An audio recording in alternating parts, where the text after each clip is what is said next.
Before we launch into the episode, we've got some news to share. We are taking our live show back on the road early next year. This is the same show that we brought to the South and Midwest over the summer. Now we're bringing it home to Seattle, Portland, Los Angeles, San Francisco, and one more city that we'll be announcing soon. Definitely. And for each of those cities, we are going to be doing another performance at a local prison, which, Earlonne, that's so cool. Yeah, love to do that. Tickets go on sale starting November 5th. All details are on our website, earhustlesq.com/tour. We cannot wait to see you there. Ooh. My name's Abby Pierce, and I'm a teaching artist with Drama Club and the director of So Boom. This episode of Ear Hustle contains language and content that may not be appropriate for all listeners. Discretion is advised.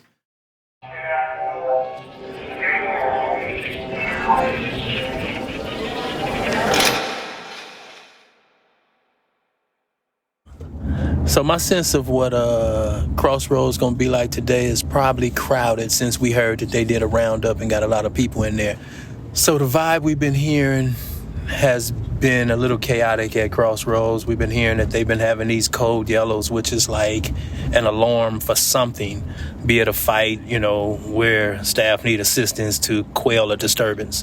And today we're going to find out, what's really going on. What else is special about today, Nigel? Well, it's actually his birthday, his 53rd birthday or anniversary of life, as he prefers. Today is definitely my 53rd anniversary of life, and I'm definitely grateful for waking up this morning. So at this point, we were 6 months into this project. It had been almost 2 months since we last visited Crossroads, and we'd heard that things had changed a bit there. Yep.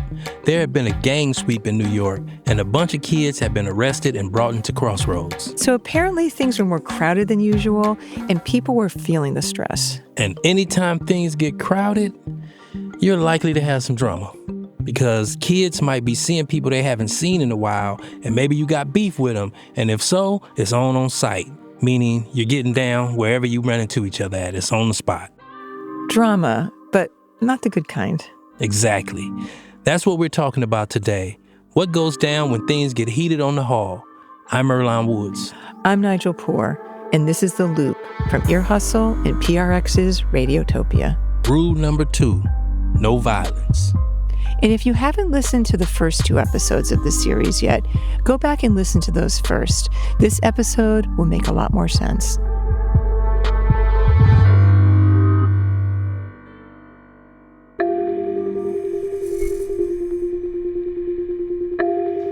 A door, a locked door that I can't open. That's the first thing I always see. I call it baby jail. I'm like, this is baby jail. You could come to jail because it's easy, right? But to get out, it's hard. It's real hard to get out. It's, how do I put it? Survival arrest. I was surviving, and in the course of me surviving, I got arrested. Survival arrest. Gentlemen. All right, cut. With improv, you could do anything. And there's nobody could laugh at you. There's no right or wrong answer. I could be a cowgirl if I want to. Nobody's going to look at me weird. I was so fucking tired. I don't know. Today was really demoralizing to me. We're on a constant loop. This loop never ends. I don't think it is going to end.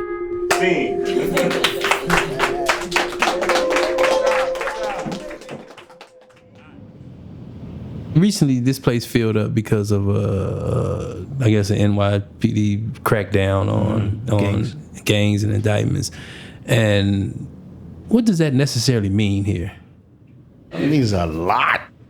This is Youth Development Specialist Hamilton. If a certain dynamic of kids are indicted and they come in here, it can totally affect what's going on in here. Absolutely. And here's YDS Wright. What do it do for the jail? It makes the jail a little bit more crazier because some of the youths be trying to make space for their guys that they know got locked up with them, right? And how do they make space? Oh, whoever's not really my friend outside, you got to go get off my wall. Right? So that's fights. That's fights. Did he say haul or hole? Okay, well, Earlonne, us West Coasties say hall. And we had to learn on the East Coast, I guess if you're from the Bronx or Brooklyn, hole, you're in the hall. So, like we said earlier, in August of 2024, Crossroads had received a bunch of new kids due to a police crackdown on gangs in the Bronx. Having a big roundup on the outside means a bunch of new homies are coming into jail. And if one of my homeboys come off the streets and I want him to be on my hall, I gotta get somebody kicked off the unit to make space for him. So that could mean a fight? I mean, that's one way. You know, first you can tell a person, hey man, go pack your shit, you can't be here no more. That's the non-violent way. And if they don't, you know, you can probably get it mentioned to the staff that, hey man, this dude ain't safe over here. You know, you might want to move him. Or you can just, you know, beat all that, just go sock the person out and prove that it really wasn't safe for him. You don't want it to come to that, but if it has to. Staff here try to keep that from happening, and they also try to make sure that kids from opposing gangs don't accidentally get put together in the same hall. You can't be mixing kids with their enemies. They're ops. When the kid first come in, we ask them where they're from, what's your gang affiliation. This is O.M. Taylor. O.M. stands for Operation Manager. He's one of the staff here at Crossroads. You do have Crips. You have 60s and 30s and 40s. You have the Folk Nation, Mac Ballers. You have the Jets. It runs the gamut. And you do have gangs that's unrepairable. Like, you got to understand that people have lost their lives. So you're not going to be able to fix that, and they're not going to stop until they get it. Because you got to remember, they still have to answer to the gang in the street. Hey, he's right here with me. All right, you know what you got to do. Who's going to be the sacrificial lamb for that?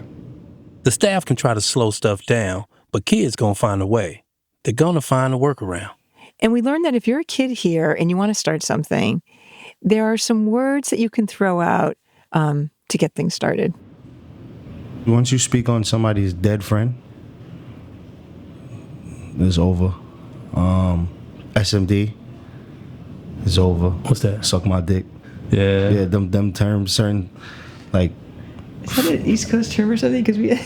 That's all the SMD, F your dead mans, things of that nature. Once you hear those verbiage, it's going left. No, suck my dick meaning like, no, I don't know if y'all know what that means, but it's like a disrespectful word. No, suck my dick is like no disrespectful talk. Like, no, suck my dick. No, say my dead mans. No dead mans talk. Meaning like, no, say my friend that's dead. Nothing. Don't speak on him. No SMD. Right? I swear It's definitely East Coast. An East Coast expression. No SMD. When you say SMD on the East Coast, you better be ready to fight. Yeah, I mean, conflict is inevitable here. And when a fight is brewing, it changes the feeling in the hall. Like a high tone is when the whole hall is about to start rioting or somebody's about to go out or do something to somebody. That's called a high tone. This is Tommy. In the last episode, he's the kid who gave us a tour of his room. Tommy's been locked up a few years, so he's seen some fights. And he says right before one breaks out, there's a few telltale signs. Can you sense when that's about to happen? Yeah, like you see everybody with their jail sneakers on, it's a problem. Usually 9 times out of 10, we're walking around in our slides and slippers. Those are our shower slippers. So we're walking around like that. But once you see people putting their sneakers on, their pants picked up tightly, everybody focusing, that's how you know. You could feel the tension in the air. The tension in the room is breathable. Like you could breathe it in and you could feel it in your chest. So no one has to tell you. You're like, I gotta get my sneakers on. Yeah, you could just know. Yeah, there's a version of this that happens in adult prisons too. You know, like if you're out on the yard and all of a sudden it gets quiet. Yeah. Or you see a certain racial group and they all dress the same. Mm-hmm. Like say the Mexicans are all out there and they all wearing boots. Yeah. You got to keep your head on the swivel because something's about to go down. Here at Crossroads, we were told that another way to know when something's happening is to always be listening. Mm-hmm. Ear hustling. Yes. This is the radio. You got to hear movement because kids listen to it too. Here's O.M. Taylor again. So if they know my op, which is the gang rival, is in D Hall, and they got two moving, the kid like, oh, Mr. Taylor, I gotta go to the bathroom. So if you're not paying attention, you say, okay, wait a minute, wait till this movement is clear, then you can go. Kids listen in on staff's radios. And if they hear that some kids from a certain hall are being moved somewhere else in the building, and those kids are some of the ones they want to get down with, they'll come up with an excuse to get out there in that hall. I got to go to the bathroom. And as soon as they get in that hallway, it's on and cracking. Code yellow. This is Whitey S. Landry. Code yellow is what staff say on the radio when things are getting really out of hand. It is a very, very ominous phrase. 2 youth engaging in a fight is a code. Any situation engaging in a physical activity while youth are moving throughout the building is a code. We've had situations where youth attack staff. That's clearly a code yellow. Here's Tommy again. A major code yellow. Let's say a resident is walking past with another staff and it's just one resident and a door opens with a whole hole and the whole hole runs out to that one resident. That's a bad code yellow. And now a terrible code yellow, like a code yellow that you don't ever want to be in the building for, that you don't want to see, is 2 holes mixing that's not supposed to mix. That's a nasty scene. There's the ear that's forever tuned into the radio, right? That's Whitey S. Landry again. I can be having this conversation. I can hear the tweak from there. Sometimes I hear that tweak when there's no radio, when I'm not in the building. You know what I'm saying? I'm looking at myself. The symptoms almost feel post-traumatic, right? And I've heard it in like every voice, every pitch of tone.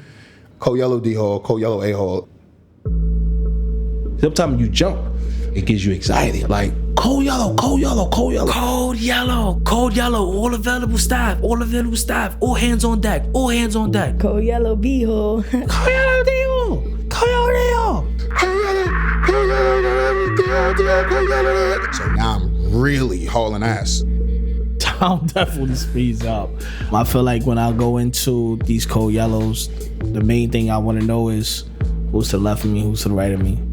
Body's flush with adrenaline. You got a heartbeat all over your body.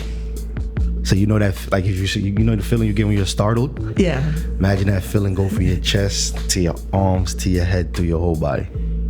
There's housing units that you know, oh boy, that's an area we need to really get to.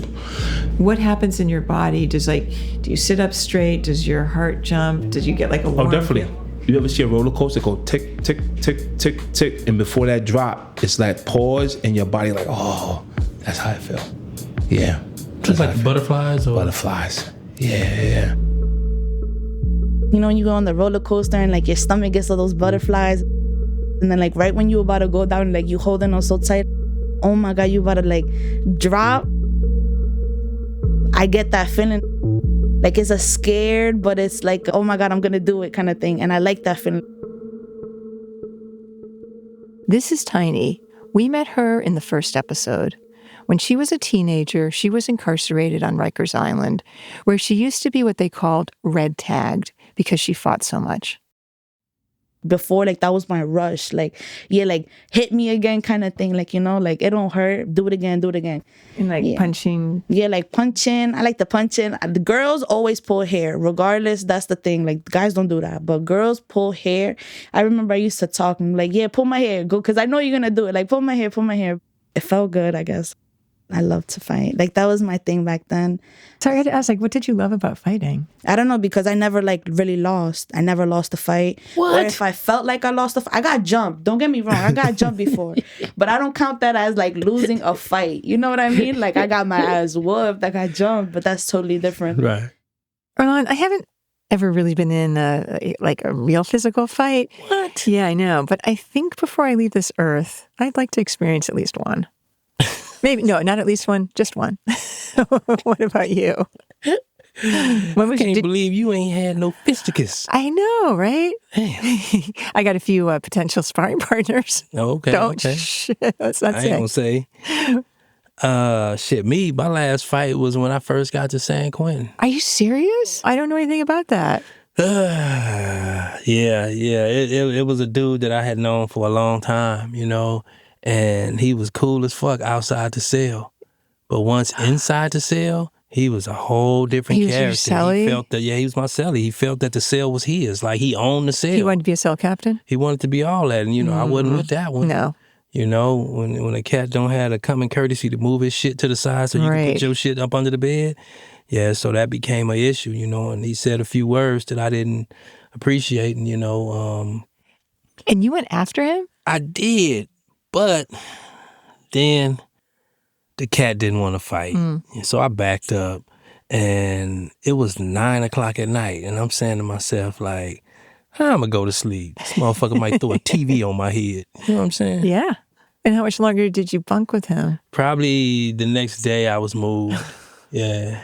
I've never heard that story before. Yeah, you wasn't there, so I don't really talk about shit like that. Yeah, I mean, honestly, I can't. I can't picture you fighting. Sorry. I couldn't either. Not there, not for that, you know. Okay, well, great to hear that story, but let's get back to Landry and Taylor. So usually it's like I hear the code yellow. Okay, it's what hole, what staff, how fast can I get there? And then once I'm near, how can we get everything back to baseline as fast as possible?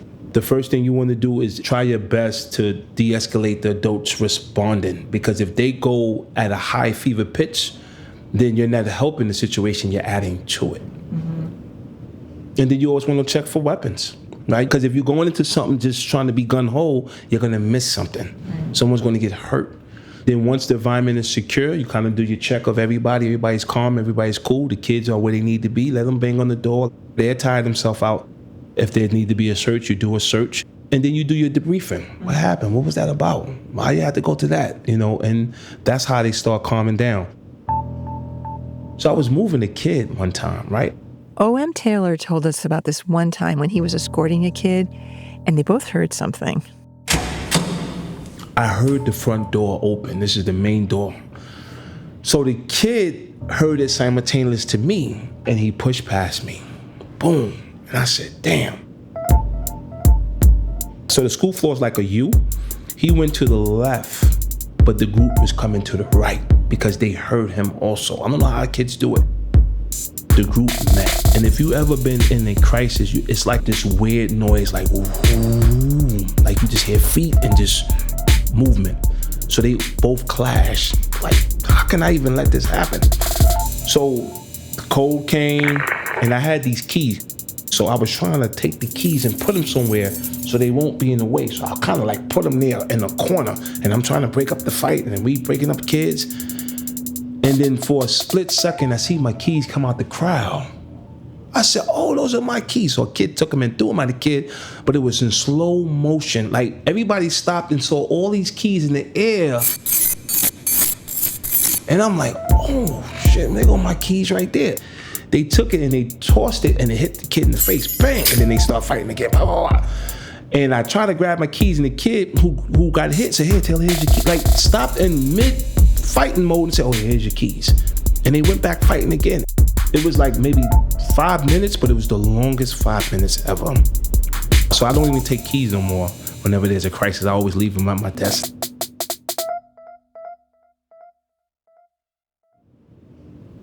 I was suffering from vertigo.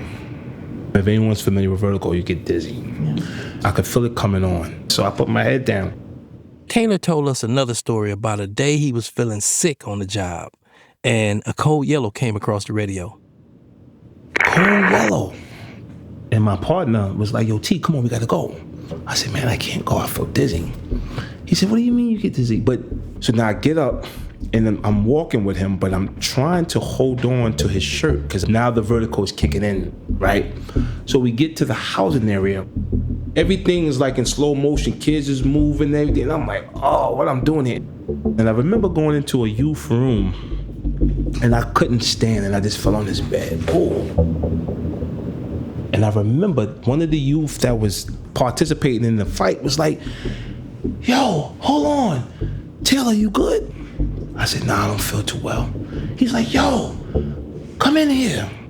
Got me some water. And it was weird to me because I said, well, wasn't y'all just fighting? Didn't we just come over there to respond? It's like, yeah, but we saw you wasn't feeling well. And that told me that when you have a relationship, the kids will always somehow care for you. That surprised me. I mean, that kid was really looking out for Taylor. Or maybe the kid was playing a long game. Thought now Taylor might owe him a favor. Crafty. We'll be right back.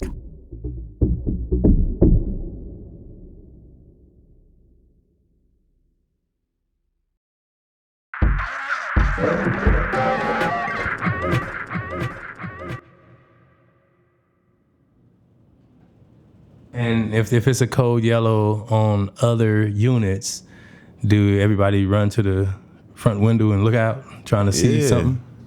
Yeah, if it's a code yellow on a hall across from us, most of the time you can see what happened. And what are you hoping to see?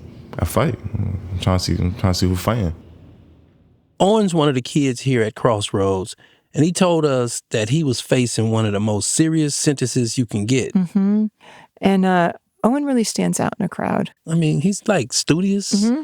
Remember, he had on his glasses. Yep, those round glasses. He sat real proper. Yeah, and the first time I met him, I told him that he looked like he would, have a position in a bookstore or something. So here, he's telling us how kids react when a fight breaks out down the hall. And why do you want to see? It's entertaining. I want to see who getting it on. I want to see if the guy fighting. I want to see all that. And do you imagine being in the fight? Or yeah, I'll be like, I would have did that different. I would have did this different. And then that starts with a whole nother conversation. We talked about this before, how the residential halls have these windows that look onto the hallway. So the kids gather around. I mean, fights is like TV in a place like this. You know what I'm saying? You get to see dudes get dusted off, and now you talking about it for the rest of the day. There's nothing else going on. If you're one of the tallest people in the crib, you gotta go in the back. You could see that shit, man. Well, that's but right? If you're short, you gotta go in the front. You have to go to the back then. Sometimes. Yeah. Sometimes. It's like getting a better seat at a concert. Like you want to be up front. What would more guys rush to the window for? A fight or the girls walking by? Probably a fight. So when you're in one of those fights, are you aware that people are watching? Yeah, when we having fights on our hall, other halls be on the gate, 30 niggas looking, trying to see what the fuck going on. So when the YDSs is in there, do individuals be tuned in to those radios to hear what's going on in the whole? Oh, they say code yellow on the radio? What? Turn that up. Let me hear that. Code yellow where? I'm not gonna say I'm scared of traffic. I got beef, but it's like outside. You catch traffic with somebody, your op. You see an op across the street. It's gonna go however it's gonna go. And the thing about this building is like everybody gets to know everybody. Like the people that work here get to know the residents that's here. They know who's your mans and who's not your mans. Okay. And who's your ops, who's not your ops. Yeah. And do you know personally what halls you do not want to be out in traffic with? I'd be in traffic with any hall. I got beef, but I'm not gonna say I'm scared of traffic. Traffic is traffic. That's what come with it. Okay. So if something happens, you're okay. You're not worried. No, we just gonna fight. We're gonna do whatever we're doing, and that's that. And do you think there'll ever be a day when all the halls put their differences to the side? Never. Because a lot of people in here is locked up for shooting or for allegedly shooting or doing something to somebody else's mans. Because over here, like, you gonna get that call probably the next day. Something happened. You gonna call the town and the town gonna tell you something just happened. But you in the same spot with the same nigga. His mans did something in the town. You in the same spot with him right now. Right. So he's saying the reason they're fighting in a place like Crossroads is because there's always a conflict on the outside. So if some dude shoots one of your homies on the outside and he's in here with you at Crossroads, all your homies are going to be looking at you like, what's up? Like, what are you going to do? Yeah, basically. His man just shot such and such. And the nigga, you on the phone, you looking at him right there, he watching TV. So it's like, you gonna move off of that. There's too much going on outside for them to ever get cool again. Like, people done died behind that type of beef. Nige, I think the difference between now and when I was in there is that we only got to make phone calls like maybe once a week. Yeah. And that's how we got information, you know what I'm saying? So most of the time we didn't know what was going on the streets. Interesting. And now these kids, they getting constant updates. This facility is too close to the streets. Like, Most people haven't been convicted, or they still here and they going in and out, so they still got that street vibe. But it's crazy when you get like upstate or in the penitentiary. There's none of that. Like everybody be cool. You know what I'm saying? It's like, especially in like the higher levels where everybody get life, now everybody's starting to talk and everybody see that, oh, we just a couple of degrees of separation. We all know the same people.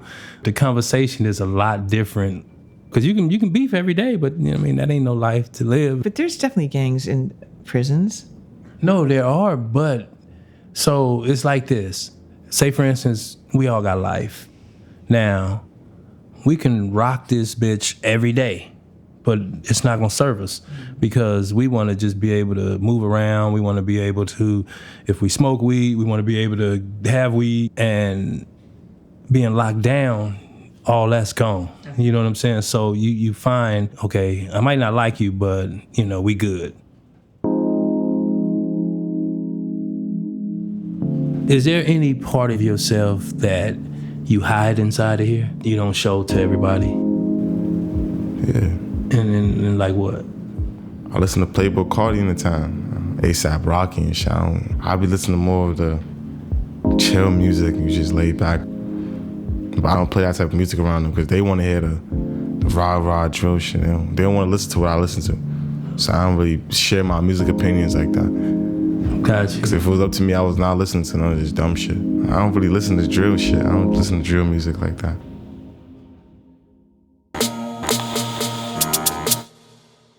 Okay, I think we need to pause here for a little music appreciation class. Earlonne, how about drill rap 101? Exactly. Drill rap is a kind of rap that's all about fighting, boasting about the stuff you've done on the street. You listen to drill rap? No. It's like making a complete documentation of what you've been up to, you know, basically snitching on yourself. And before we were talking about how fighting on the outside makes its way inside through the kids talking on their phone with their homies. Well, another way it gets in here is through music, especially drill rap. I don't want to sound prehistoric, but the music, right, has played such a big part in it. And I say that because I always laugh even when I think it, because just hearing people say that when I was younger, and I'm just like, this music ain't got nothing to do with nothing, but it attaches. It's not just the music, it's the videos that go along with it. Here's YDS Landry again. They all want to be in the videos. They all want to have firearms in their hand. They all want the poo shiesty ski mask pulled down. Like, all of this is creating a culture where all this behavior is acceptable. It's not even just acceptable, it's glorified, you know? So back in the days when people did things that involved breaking the law, it was something you wanted to remain quiet about because your goal was to not be captured by the authorities. These kids do things and they claim the things. It's almost like it doesn't matter unless other people know that we're doing it. So that leads to recidivism in juvenile detention because everything is claimed, and it leads to a continuous nature of feeling like you need to put on, in a way, to get the approval of your friends. They're so smitten by the idea of being put on a pedestal by their peers, they're willing to fry their own youth to do so. And that's why a lot of the younger kids now are getting indicted for their lyrics, because their lyrics are literally, we pulled up in the Sentra, we hung out the window, we shot him in the face, went to the funeral, shot his mom. You know what I'm saying? And all this shit really happened. And it's in a video, and it's shown with you in there, and it's shown with you holding multiple guns and the people with you holding guns. So I don't know how you would ever expect in a situation for any federal prosecutor or anybody to not believe that this is what you're about.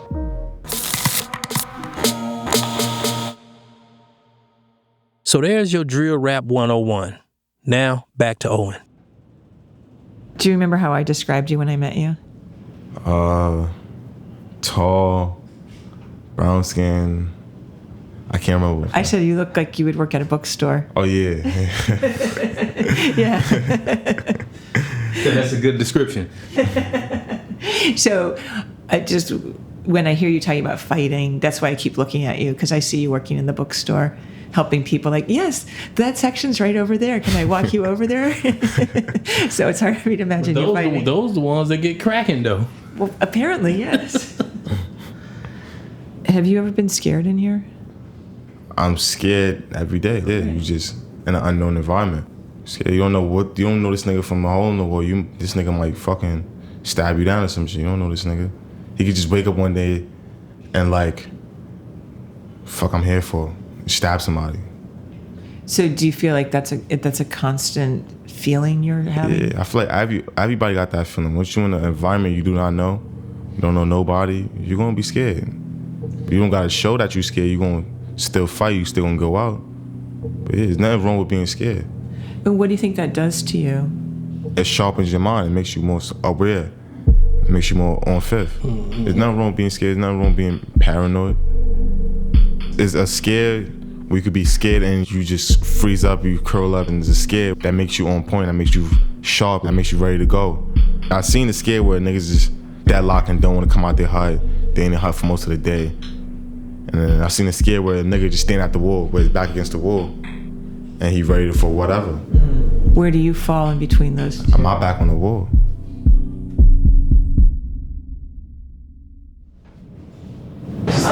It's okay. I was gonna go on break, but I'm okay with it's okay. It's fine. Do you want to bring any break thing in? No, it's fine. This is Aylese Harden. She's one of the first female Ayleses we met at Crossroads. So I just had a baby a year ago. Congratulations. Thank you. He tearing shit up yet? Yes. Yes. He's very busy. It scares me. Earlonne, you know a little something about 1-year-olds tearing shit up. Yes. He moves around fast now. He's no longer in a little stationary spot. Good luck, my friend. It's very challenging because we are here maybe a little over 17 hours a day. Maybe 4 days a week. Yeah, 3 to 4 days a week. So your family doesn't necessarily know when you're going to get home? No. And I don't know what's going on in the outside world. I don't know what's happening with my child. I don't know what he's doing. I can't call. Yeah. And that's because y'all not allowed to bring phones in. No, you can't have no phones, no anything. No. So you're like talking 60 hours a week. Yeah. We were talking to someone yesterday about how many people start here and how quickly people... It's not made for everyone. Yeah, and they said the people that leave first is when you hear you got to come in and you've already worked your shift. Mm-hmm. And they're like, okay, goodbye. Mm-hmm. I've been here for almost 3 years. Almost 3 years. Very challenging. I've seen ups and downs and good days, bad days, but I love it. So when you first started working here, did you think you were going to make it? Yes. I did. I automatically, I knew. I said, okay, I could give this job 20 years, but then some days I'd be like, I'm going to give up. But I got it. I can do it. You seem very calm. Yes. You have a very open, friendly face. And I wonder how the kids see it. Because when they first see you, they must be like, oh, this looks like, like my older sister or someone who's going to be really kind. They do. Yeah. So I wonder if they like test you and then they realize, no. My first day here, I thought that they was going to test me my first day because of what I was seeing around me. They must have said, no, we're not going to play with her.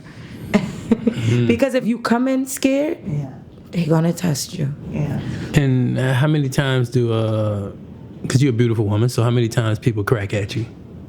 Do they ever try to shoot a shot? Of course. Of course, the kids. But you got to, and that's the thing, you have to be stern. I'm old enough to be your mom. I'm your older sister. Don't play with me like that, because if you don't, then they're going to honestly think that they can, and they're going to keep going and keep going. So, of course, it always happens. Someone will come in and be like, oh, you so pretty. You want to be my girlfriend? No, not at all. No. You have to be stern, and you got to set them straight from the door. If you don't, if you laugh and think it's funny, oh, they got you. Someone had mentioned this thing called getting milked. So anytime we met a staff, we were like, hey, man, this ever happened to you? Aylese Harden had that story. So F Hall, I heard you met F Hall, correct? Yeah. So we have a kid on F Hall who he likes certain staff there. So sometimes I'll go there. He didn't want me there this day. He wanted another female there. He knew she was there. He wanted her there. So he's like, you need to leave the hall. I'm like, I'm not leaving the hall. This is my hall. I want you to leave. He thought that he could start an argument where I'm one of the staff that'd be like, you know what, I'm leaving. I'm a strong staff. I'm not going anywhere, whether you like it or not. So I stayed. So the next day I came in, he said, bitch, what the hell you doing here? Get the hell off my hall. I said, I'm not going anywhere. You got 5 minutes to leave or I'm gonna milk you. He started opening up the milks. I said, I'm not going anywhere. So he's like, you're not gonna leave? No, I'm not going anywhere. He tried to attack me. His friend got the milks and threw them at me. So you had milk on you? Yeah, and my hair, shirt, everything. And, you know, the instinct is to take flight. What restrains you? Is it just your professionalism? I'm not gonna lie, I was very upset. It took me out of character. I might have been very, very rude at that moment. I was, but I was removed from the situation, which I was happy that I had good coworkers that was able to calm me, bring me back down, bring me back to level. I did take a couple of days off to get a mental break. As you should. Yep. I came back, and I like this kid. I like both of the kids. You know, one milked me, one disrespected me. I had a mediation with them. They was very apologetic, and I was receptive because I understood their part. Well, not the one who threw the milk, because I feel like you was being a follower. You only threw it because he opened them and you felt like you have to prove something to him, like, this is what I would do for you. So I was really upset with him, but he was able to apologize and tell me why he did it. I only did this because I was showing him that I'm not a punk. So I understand. I was happy that he was able to be honest with me. Let me say this. In California, those acts taken towards you would be reason to go to the hole, even in juvenile settings. And I wish we had those. Yeah, I'm sure it's hard when a kid pulls some shit like that on you. But you got to remember, they're kids. And some of them are looking at some real time. Yeah. Sometimes they're going to wake up upset. Some kids here, they didn't even have a life. They're going to do more time than their age. So they're going to be mad. They're going to be aggressive. And a lot of people don't understand that. I mean, I do. Yeah. You 16 and they give you 18 to life. Yeah. You have no life. I'm sure kids are thinking about the life they used to have, the one that they lost when they got arrested. Yeah, and that makes me think about what their relationships are like with the kids that still have that life. Like, do their friends on the outside stick around? Will they still be there for them? You'd wish. This is something we asked Owen about. When you first get arrested, it's like, yeah, everybody miss you. But for me, I just disappeared. Because I don't really use social media, so it was like I just disappeared. Until my man is telling people, like, yeah, he ain't ghost nobody, he got booked. He arrested.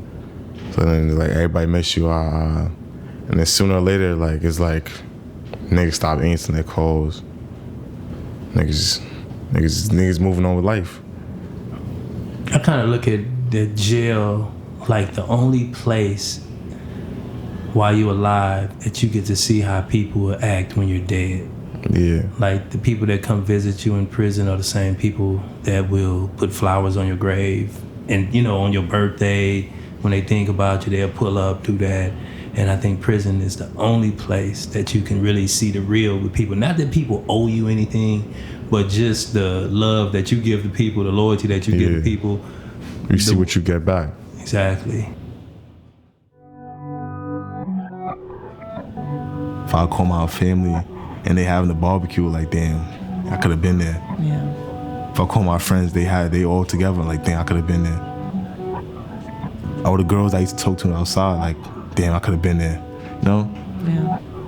They started talking about all the new clothes I was dropping. I'm like, damn, I could have bought that. I could have had that.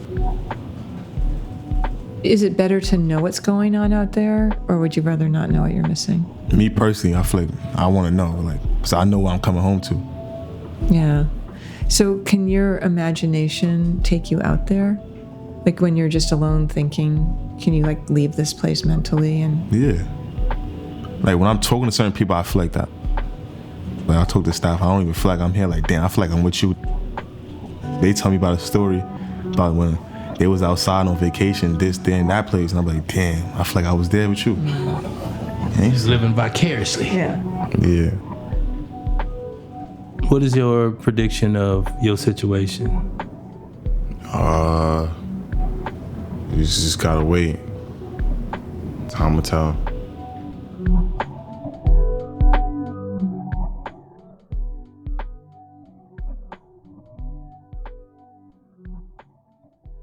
On the next episode, we meet the G unit of Crossroads. The girls? The girls. I'm curious, who's harder to work with, the boys or the girls? The girls. They all have these different personalities and they cannot live together. This person is jealous of this person wants this, they mad that this person looks like this.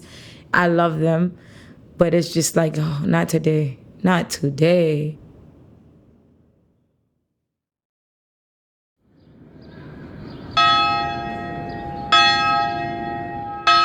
We are back with another count time. Yep, an extra audio snippet like a snapshot from San Quentin. So, I know this isn't exactly your bag, Earlonne, but I was so excited to hear that last week on Halloween, there was going to be a thriller flash mob scheduled to take place in the yard, which was unusual. Yes, it was. You were there recording. I was there. You didn't get out on the, you supported, but you didn't get out there and try to follow along. Not at all. Oh, well. But Tony from our inside team and I did, and Tom was there with you recording it, and it was so fun. So we want to share that. Yes, let's do it. Earlonne, we're going to get you to start dancing? Huh? Don't. Cause this is Thriller. Are you ready to dance? Maybe. It's more complex than I thought. Y'all about to dance? Yeah. We're going to see. It makes me laugh how much Sadiq and Earlonne do not want to do this. Yeah. Thank you guys for joining us. I appreciate you guys. You guys look so beautiful out here. Okay, so there was this stage set on the yard. There was 20 scraggly people trying to learn the dance. And there was this person up front, right, showing everybody the moves and counting it out. Do a zombie count, walk for 8 counts, okay? So we're gonna go 1, 2, 3, 4, 5, 6, 7, 8. You want to, this is the pose you want to get. All right. In this pose right now, Nigel, Tony, and Amy are doing the crotch hip thrust. I just want to say on the record, I was not doing any crotch grabbing. I did like a side thing because I was like, I'm not doing that on the yard. 2, 3. Nigel looks so uncomfortable doing this. 7, 8. Okay. 2, 3, 4, 5, 6, 7, 8. Up, down. They're grabbing their crotches. Oh my God. Shoulders, flat, down, set. We're gonna go 1 and 2 and 3 and 4, step 5, 6, 7, 8, and 1, 2, 3. Well, we had to get back to interviewing. We did. I mean, thank you. It was a little bit harder than I thought it was going to be. Scoop y'all up. Thank you. Y'all would have been there. 1, 2, 3, 4, 5, 6, 7, 8. You know what, Earlonne, that makes me think of? The rules of improv. Make your partner look good. You came and rescued me when it was really falling apart. Let your partner know when it's time to go. Thank you. How we do? They look like they could probably do it. You could if in some practice, but you look like you were having fun at least. Are you saying I couldn't follow along? Not right now. But I was having a great time. Yes, you did. You look like you had fun. And it was cool that you were like actively engaging, you know? It was fun. I liked about that the most, the age range, all the races were out there. Yeah. All different ways of looking and ability, and everyone was having a really fun time. Yeah. What I really like about it is normally you can't do things like that on the yard where volunteers and people that are in here can do stuff together that's fun, because usually they don't let us dance and stuff. Is that a rule? It's like an over-familiarity thing. So when we heard that we could actually participate, I was like, yeah. So I wish there were more people, but I think it's a neat thing. I hope they do more stuff like that. Yeah. It was funny watching you, though. I was paying attention to you and Tony because you were right next to each other. And Tony was super into it, and you were too, though. I was, even though I know I didn't do a great job.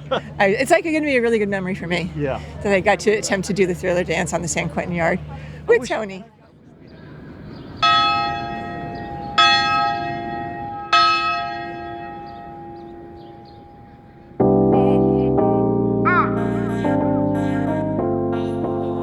Ear Hustle would like to thank Adam Brown, at the Silberman School of Social Work at Hunter College, the City University of New York, and Joanne Smith Darden and Heather McCauley at Michigan State University's School of Social Work for bringing us into this project and for all of their advocacy and support along the way.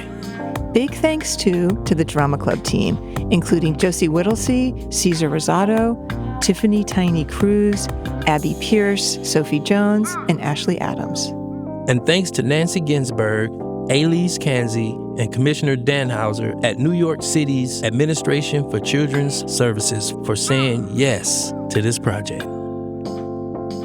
As always, thank you to the administrations at San Quentin Rehabilitation Center, the California Institution for Women, and at the Central California Women's Facility for their ongoing support of our work. Music for this episode is by Darrell Sadiq Davis, David Chauncey, Antoine Williams, and me. If you want to hear more about the making of this series, check out Ear Hustle Plus.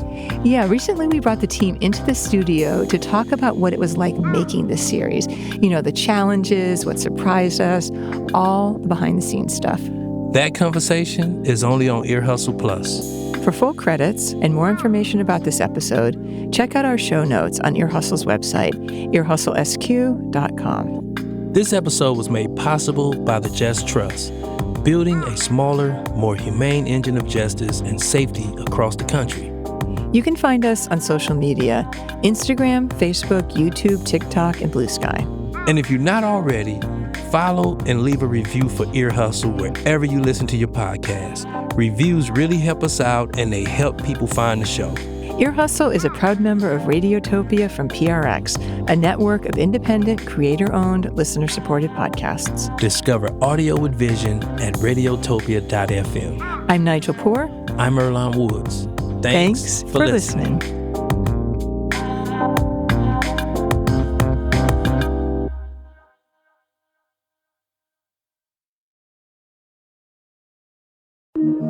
Radiotopia.